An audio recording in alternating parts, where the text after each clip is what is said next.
Hello, my name is Chad Talley, and I would like to explain how paternity is established in three ways.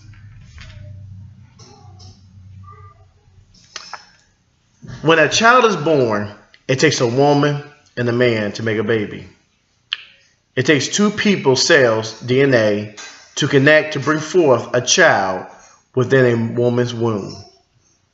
When that child is ready to come out of the mother's womb, for it has been in there for the last 9 months, then it's time to see the parents for the first time. But what happens when that child comes out and only has one parent there? What happens as a child growing up never knowing the father or even having the father's name on the birth certificate? But say in time the child meets the father, and now the father wants to be in the child's life. The father would like to put his name now on the child's birth certificate. Let me explain some of the ways a father can establish paternity to get his name put on the birth certificate.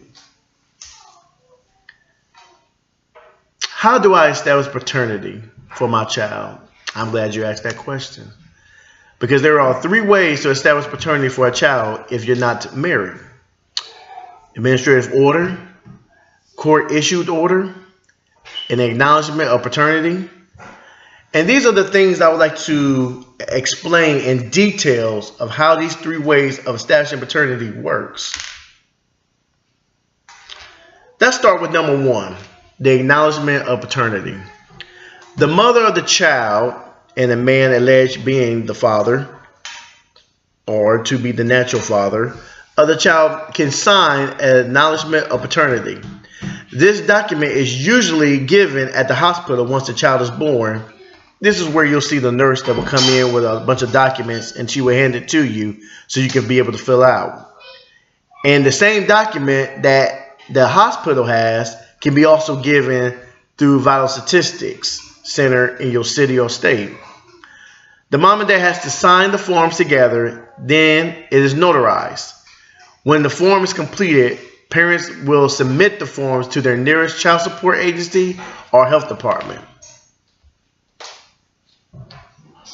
The other step into how you can establish paternity will have to be going to the courts to have courts establish paternity.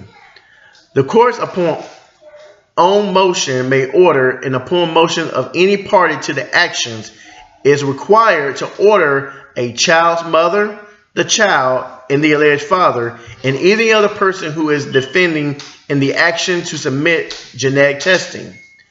To break it down in details, you will see this type of case where a mother is married to one guy, but the mother has a boyfriend at the same time. A third way that you can establish paternity is the administrative order.